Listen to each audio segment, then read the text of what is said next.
yaqin o'rtada zakan yo'q. Ekin ekelmayapmiz-da. Yana shu ahvol sho'rlashib ko'karmaydi. Podvollari ham shunday suv bo'lib ketyapti. Bu turishida qurimaydi. Sababi nima? Zakallar qo'llanmaydi.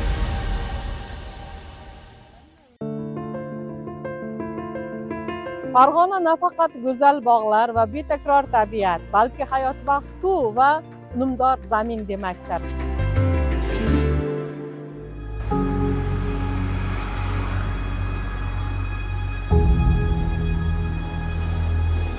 Ammo bu joyda ham ekologik muammolar ko'payib bormoqda. Mana shunday zax tortuvchi zovurlarning ko'milishi va daraxtlarning kesilishi ana shunday jiddiy xavflardan biri.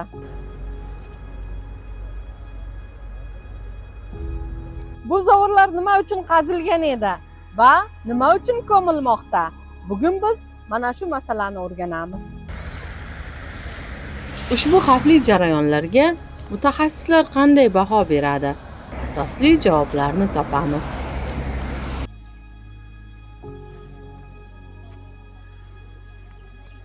Biz zax tortuvchi zovurlar qachondir ko'milib ketgan hududdagi vaziyat bilan sizlarni tanishtiramiz. Bu Buvayda tumanidagi Mixchakar qishlog'i. Qishloq aholisi bir necha yildan buyon tomorqalaridan foydalana olmaydi. Mevali ko'chatlar eksa-da, ammo uning mevasini yeya olmaydi. Bu dadamda agarati ancha yildan beri suv chiqadi, kamida 20 yil, 15 yildan beri chiqadi. Har yili shu yozda suv tortib ketadi, ekin eksak keyin ko'karmaydi, tag'in keyin yana shu ahvol sho'rlashib ko'karmaydi. Bultira mana nima ekdik, pomidor ekdim. Ko'chatlarni olib kelib ekdim, bari o'lib ketdi. Makka ekdim, makkaga ham qurib ketdi. U mahallada yo'q, chunki u tomonda zakan bor-da. Yarim zakan u tomonga tortadi, bu tomonda zakan yo'qligi uchun hammani suv. Qishloqliklar bu muammoga faqat zax tortuvchi zovurlar kavlash bilan yechim topish mumkin demoqda. Uni sababi nima?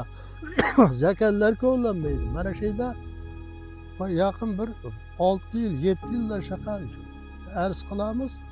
Zak orib kovlab, mana yoqqa tashlash kerak, ag'ini aqa tashlash kerak, shu muammo bo'lmaydi. Ham buni aytaverib berdi, xalqi zeriqdi, hech kim quloq solmayapti. Zakallar kovlanib juda yaxshi nima bo'ladi. Mana shunday, mana shu yerda 15 tuqqan nima? Bodom. Mana yerda yuzimiz bor edi. Hamma qurib bo'ldi-da. Dastlab zovurlarning tarixi va ularning qanday maqsadda qazilganini aniqlaymiz. Nima uchun bu zax tortuvchi zovurlar kavlangan? Ularning asosiy vazifasi nimadan iborat? Hozir viloyatimiz bo'yicha 13200 dona zovurlar bo'lib, 13885 kilometrni tashkil qiladi. Yer osti suvlarini zaxini qochirish maqsadida ta'mirlash, tiklash ishlari amalga oshiriladi. Bu ta'mirlash, tiklash ishlari amalga oshirilishda u yer osti suvini ko'tarilib ketishi ekinlarga ta'siri bo'lib turib, quritishgacha olib boradi. Kuchli sho'rlangan maydonlar 115 gektarni tashkil qilyapti. 2025-yilda meliorativ obyektlarni ta'mirlash, tiklash ishlari bo'yicha jami 16 dona yangidan boshlanuvchi obyektlarda 30 milliard so'mlik mablag' ajratilgan bo'lib, ushbu mablag'lar doirasida 975 kilometr kollektor tarmoqlari, 255 dona kuzatuv quduqlarini tizimli ta'mirlash, tiklash ishlari amalga oshirilishi belgilab qo'yilgan. Yer osti suvi chiqib ketmagandan keyin botqoqliklarga tashkil bo'lib ketadi va botqoqlik bo'lib qoladi. Bu nima desam bo'ladi? Ekin-tekin degan narsa umuman bo'lmaydi, suv ichida qolib ketadi. Lekin qurilish degan narsa qurib bo'lmaydi. Yer osti suvini zakini qochirmaydigan bo'lsa, umuman meliorativ holat yomonlashib ketadi. Bu hayotiy muhim tizimning buzilishi qanday ekologik oqibatlarga olib keladi?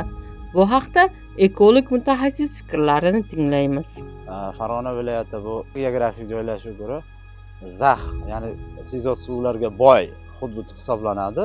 Zovurlar atrofidagi manzarali hamda mevali daraxtlarni ushbu sizot suvlarni tortishda juda katta ahamiyatga ega.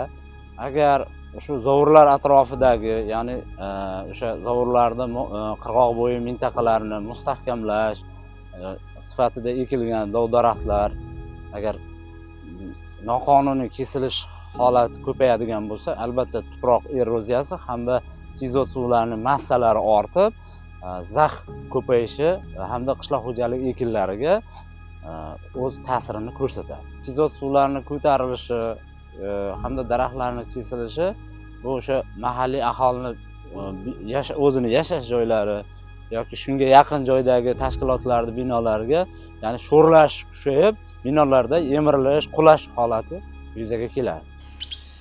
Ekologik muammo doimo sog'liq bilan bog'liq.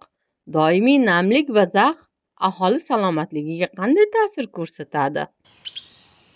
Bizni tumanimiz bilamiz, o'sha vodiyning pastki qismida joylashganligi uchun tuman ko'p tushadi, zax bo'ladi. Shuni hisobiga zamburug' rivojlanadi. Zamburug'lar o'sha yuqori nafas yo'llariga o'tirib qolib, yoshi kattadagi bolalarda surunkali yo'tal, nafas siqishi, astma kabi kasalliklarni keltirib chiqaradi. Kuz-qish mavsumida bizga shikoyat qiladigan, yuqori nafas yo'llari bilan shikoyat qiladigan kasallarimiz ko'payadi. Xavfliligi mana bemorlarda o'sha zax havoda zamburug' rivojlanadi. Bu surunkali yo'tal bilamiz, yillar davomida nafas siqishi, astma kasalligi olib keladi. Astma kasalligi nogironlikka olib keladi, ikkinchi guruh nogironligini beradi. Bu jamiyatga ham, u bemorning o'ziga ham yashash sifatini buzadi. Yildan yilga bilamiz, tumanlar qo'yiq tushyapti bizni sharoitimizda. O'shani hisobiga ham yuqori nafas yo'llari kasalliklar bolalarda ham, kattalarda ham ko'paygan hozir. Ko'p uchraydigan kasalliklar osteoartrit va osteoartroz va revmatoidni artrit kasalliklari juda ham ko'p uchrayadi. Bu kasallikning asosiy kelib chiqish sabablari iqlimimizda nimagaki, bo'g'im o'zingiz bilasiz, mana bo'g'im shamollashdi deyapman, qo'zg'atuvchisi infeksiya, bakteriya, virus deyapman. Bular oddiy havoda bizda namgarchilik birinchi o'rinda kuchli. Og'ir holatda nimalar? Shu iqlimda o'zgarish bo'ladi. Muammoning ikkinchi tomoni zovur bo'yidagi daraxtlarning shafqatsizlarcha kesilishi. Farg'onaning yashil qoplamasining yo'qolishi havo sifatiga, issiqlikning oshishiga va umumiy ekologiyaga salbiy ta'sir ko'rsatmoqda. Zovurlarning ko'milishi qurilish maqsadlariga xizmat qilayotgan bo'lsa, kesilayotgan daraxtlar ham shu yo'lda qurbon bo'lmoqda. Mana shu zax tortuvchi zovurlarning bir qismi ko'r-ko'rona ko'mib yuborildi.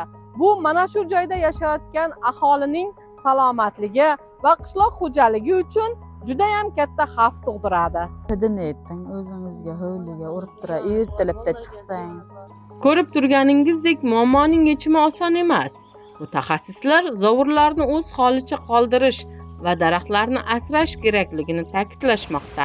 Aks holda viloyatning ekologik muvozanati buzilib, ijtimoiy va sog'liq bilan bog'liq muammolar avj oladi. Tabiat bizga bergan ne'matlarni asrash bu kelajak avlod oldidagi burchimizdir. Bugungi muammoga rasmiylar va mahalliy aholi zudlik bilan chora ko'rishi lozim. Farg'onada ekologik xavfning oldini olish uchun bugungi harakatlar juda muhim.